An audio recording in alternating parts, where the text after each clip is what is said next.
Hey everyone, welcome to another video, and in this video we are reviewing the iPhone 12. I was really excited about it at first. It's a new iPhone. T-Mobile gave me an option to upgrade the phone for without any extra payments. What I had to do was turn this phone in, just pay it off, turn this phone in, get $410 for it, and just purchase a new phone and put it on a easy monthly installment plans.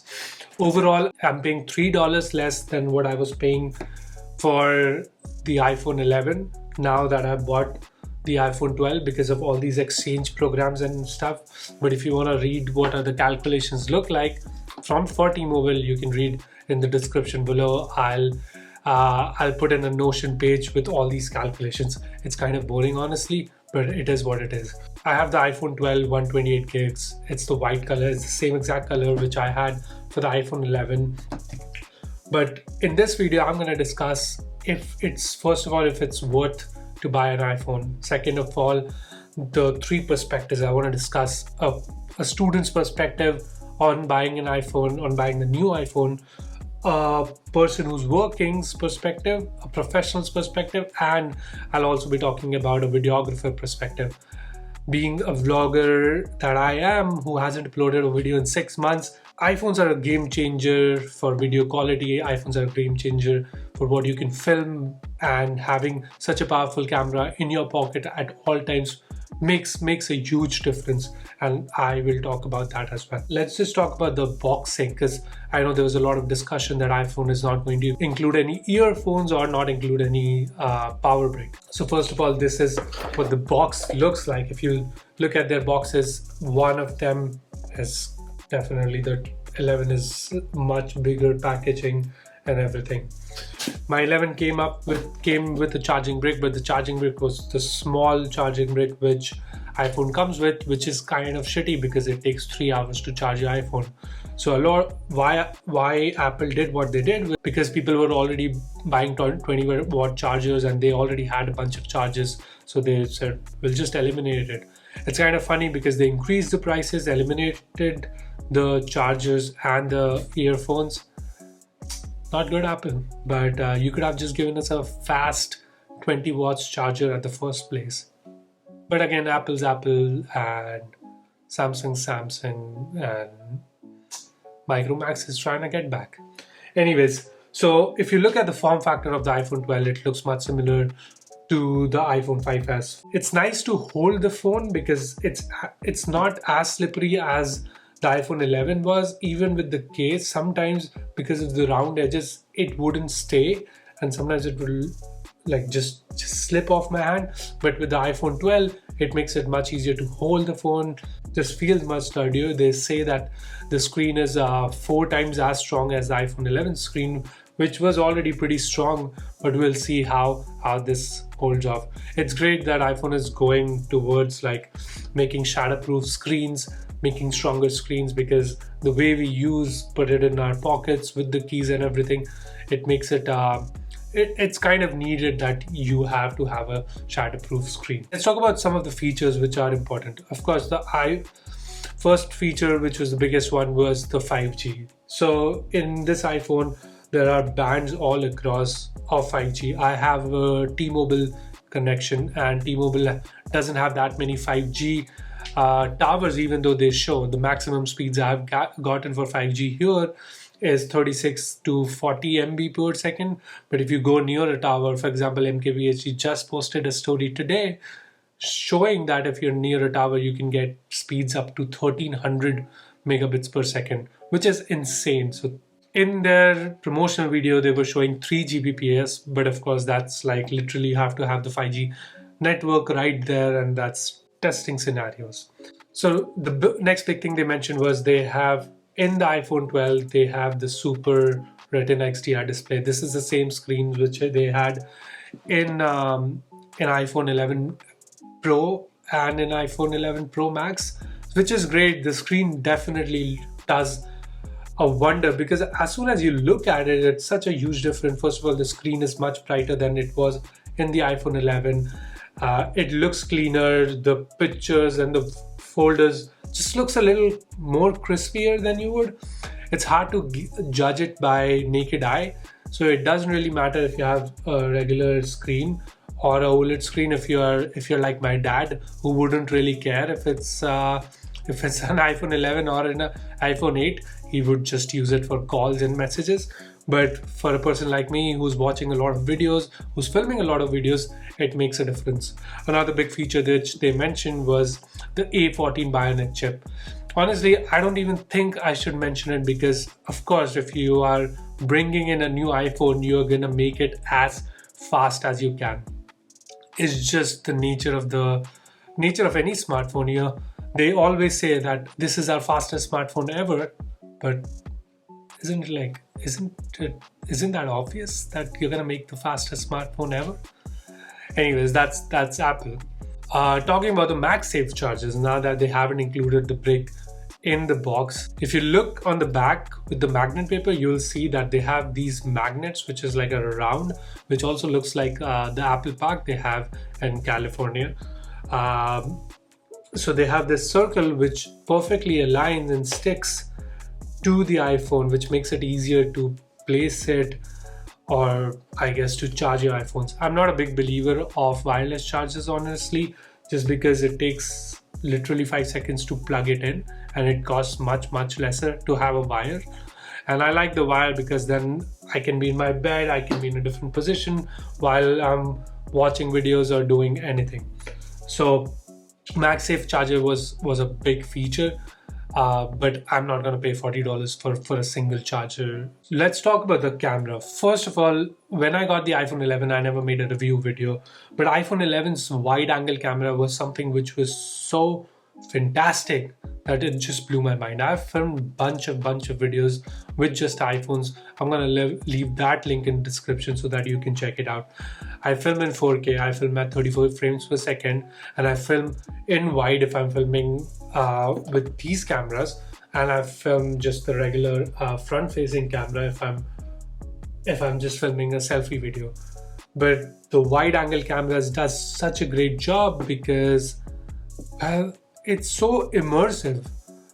The camera I'm filming with, it is a wide-angle lens as well. If I don't have a wide-angle lens, then it will zoom the image into this much, what you see right now, which is not good, which is not immersive. I want an immersive image. iPhone does video like no other. These are some of the samples of the pictures and video which I took. So let's just go see it. If you look at the iPhone 11 versus iPhone 12 comparison in night mode, of course iPhone 12 does a lot better. It brings in 27% more light, that's what they say. I felt a big difference just because even with the wide angle camera, to have that much light, it's great, because I have a wide angle lens and it doesn't bring in that much light, and it just fails at night mode. So they did a really good job with that. Alright, so this is the real life test. I'm not really putting the camera on the tripod. It is handheld, everything is handheld right now. This is filming HD at 30 FPS per second. 30 FPS, 30 frames per second. But yeah, the greens look great, everything looks pretty good, but since it's just handheld, I want to see how good of a stabilization job iPhone does. I'm gonna go and get a package from the mail. Now this is the image quality in 4K 30 FPS. Looks absolutely stunning. Just look at the colors, the shadow. It's that time of the day when the sun's setting, so there's golden hues all over. But it's just phone stabilized, no color correction, nothing at all. Just walking around.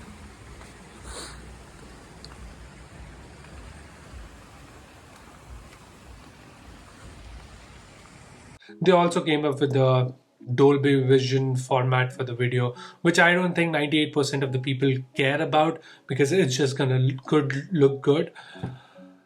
At the end of the day, all I want to do with my iPhone is take a picture and upload it on Instagram. It does the job. If you want me to give my opinion on it, if you're jumping from 11 to 12, it'll not make that much difference. Just some shadows will be crispier, the pictures will be crispier, the colors are popping up, the HDR is great. You could just get all of those things if you edit your picture from iPhone 11 a little bit. Now let's talk about the student's perspective, the person who's working perspective, and a videographer's perspective, and talk about all of that. From a student's perspective, people buy iPhones for status. OnePlus does a really good job at being the price down and still delivering a really good phones. I was using an Android for the longest time while I was in college because it's just cheaper, more affordable, and once you come to the US, you get all of these new offers. If you want to get an iPhone, that's great. Honestly, if you're using a Mac or using an iPad, then it makes sense to get an iPhone because the ecosystem is so immense. With if you copy something here, it'll show up there. If you want to take a call, if you can't take your call on the phone, you can just take that call here. iMessage, FaceTime, the ecosystem is what has gotten me into it as well. And AirDrop, you cannot forget that feature. All right. So what better way to show AirDrop than transferring a big file? So this is an 8 minutes file. It is 960 MB. What I'm going to do is click transfer right now. Let's share it with AirDrop. So I just clicked on MacBook. It's giving me that it's receiving.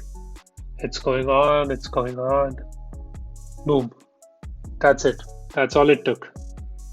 Looking from a professional's perspective, it makes sense because what happens if you're out in the field or even if you're at work, you do not want to tackle the situation where your phone's getting slow in a year or your phone's giving up on you or phone's battery is too low. iPhone does a really good job with keeping the battery. The standby times on the iPhone is intense. Like I still have 97% of the battery. I charged 3 hours ago and I filmed a bunch of stuff, took a bunch of pictures, and still there's just a lot of battery in there. It's one of those things which I've felt like when you have an iPhone, it just makes your life easier because you don't have to worry that, oh, my phone's gonna lag. Even though if you get the best Samsung, in a year or two, they start lagging, and that problem hasn't happened in iPhones. My sister's been using an iPhone 7 Plus, I think, and she has never had a problem with her phone. So I like that feature. I like that I can rely on a product. I think that is the biggest sell for me as a professional, that no matter what happens, my iPhone will work, my iPhone will not give up on me, the standby time is going to be amazing, and if I give somebody to take a picture of me, they will be able to navigate through the camera. If you're looking towards a videographer side, a vlogger side, iPhone makes just so much more sense. So if you look what I have right now, I have this big camera, a big tripod, and I used to put a big mic here. To film with that every day, it just makes it so difficult. Having a beautiful camera which does so much with wide angle, with just regular night mode, just filming a bunch of videos here and there, makes it so much easier. I know I have gotten so many shots just because I have had my phone right then and there. If I didn't have that phone, I wouldn't have been able to get that shot. And sometimes it's just too awkward to take out such a big camera in public, and that's when the phone makes sense. And they do a great job. If you're looking for a YouTube video on your phone, you wouldn't see a difference. But if you're looking for a video on the big screen, it would make a difference. But I feel like it's so much more comfortable just to film with this, honestly. Just so much more comfortable. That was my quick review. I don't know if it was a quick review or not, but that was my rant on iPhones and why I switched from Android to an iPhone and what is so great about the iPhones. But it just looks pretty, man. Like every time I used to see my iPhone 11, even if it's a year-old machine, it just looks so beautiful. It feels so beautiful while using it. And then you just feel a sense of reliability. And I think that's what Apple is trying to sell, and that's why Apple wins over all these other big brands. Now, the big thing is that my audience, you guys, are mostly from India. And in India, iPhone 12, I think it's starting from 1 lakh rupees. So it's cheaper to just fly out to, I guess, Dubai, That's what I've been seeing everywhere, people making comments like that, that it's cheaper to fly out to Dubai and just get the iPhone and bring it back. In India, iPhone 11 prices have gone down. It's like 49,000 rupees, and Apple also launched their own website, which is great because you don't have to deal with third-party resellers in India anymore. So if you want to go for an iPhone 11, I think you should go for an iPhone 11 because it still does such a good job. And if you get this phone, it would still last you at least 4 years. But if you want to get in that trap that I have to have the latest phone just because, then yeah, spend a lakh of money. If you can afford it, then that's great.